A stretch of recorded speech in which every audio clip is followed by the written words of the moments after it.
Hey everyone, it's Mel here and welcome back to Mel's Blind Life, the YouTube channel all about blindness, and welcome to another blind equestrian video. Here with me is Missy Maggie Margie May, and we are going to do a question and answer video. So thank you all for subscribing your questions. I think there are about 6 questions or so let's get started. Camille is going to read the questions to us, and she's also operating the camera, so she's got a phone literally in each hand with one is questions and one is camera. So let's see how we do. Okay, how long have you been riding? Okay, so I was riding when I was little.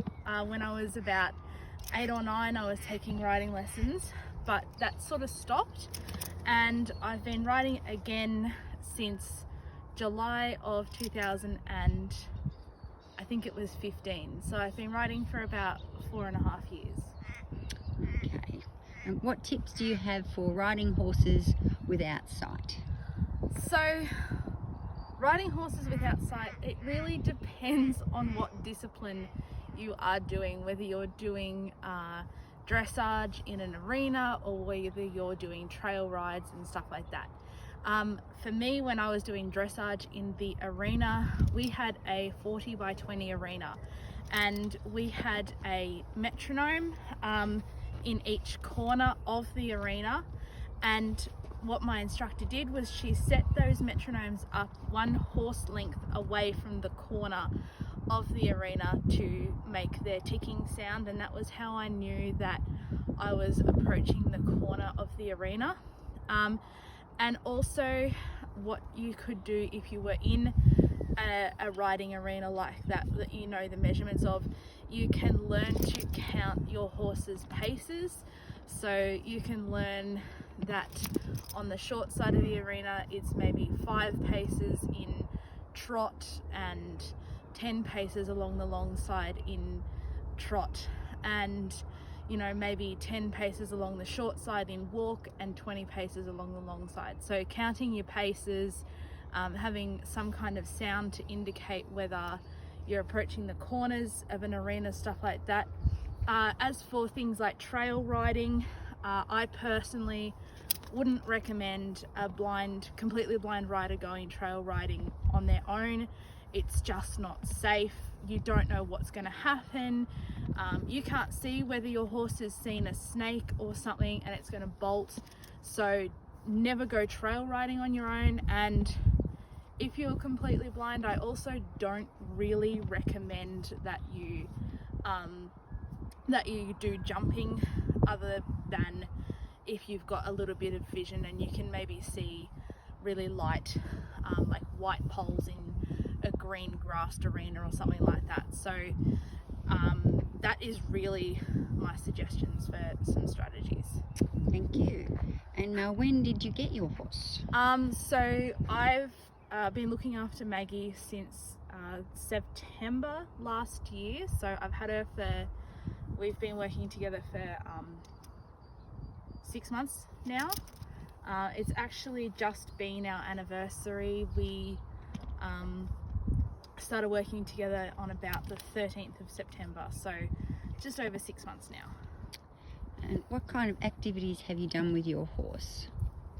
So in the past I've done all kinds of different things. I've done long reining, I've done dressage, I've done lunging and stuff like that.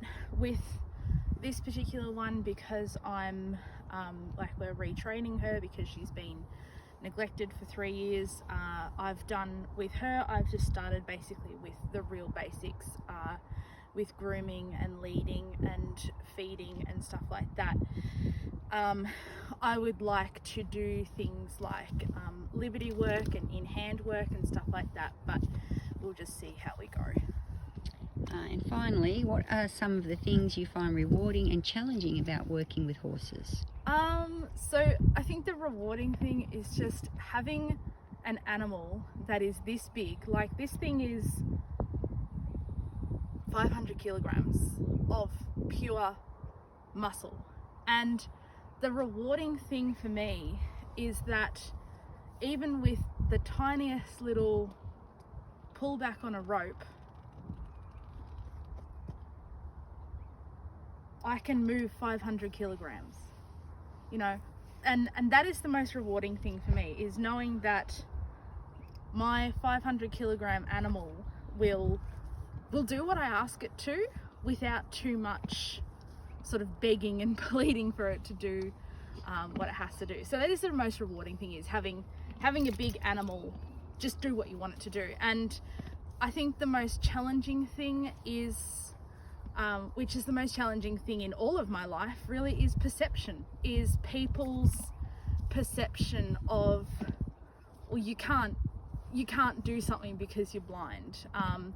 And it's the same in the horse world. Like I still have people go to me, well, you can't possibly, you know, clean out its feet or do whatever you do, because like, how can you do that if you're blind? So I think that's the most challenging thing in everything, is just saying, well, yes, I can, because I'm blind. And I think the other thing is that's challenging is trying to reach my riding and equestrian goals with making allowances for my blindness. You know, I have to be okay with the fact that I will never be able to just throw a saddle on her and take her for a ride down the river trail over there on my own. I have to be okay with the fact that, you know, I can't just come, saddle up and ride. And that's the most challenging thing, is on a morning like this morning, you know, it's 8:30 in the morning, it's only 15-20 degrees, it's a gorgeous morning. If I was sighted, I would be out on that river trail on her back right now, but because I'm blind, I can't. And that's probably the most challenging thing. Oh, thank you for all that insight, Mel. So thank you all as well for sending in those questions. Thank you for being a good girl, even though you're really annoyed with me because I took your fly mask off. So thank you for your questions, and thank you for watching this video. Thank you for subscribing to the channel, and we will see you all next time. Bye. Say bye. Bye.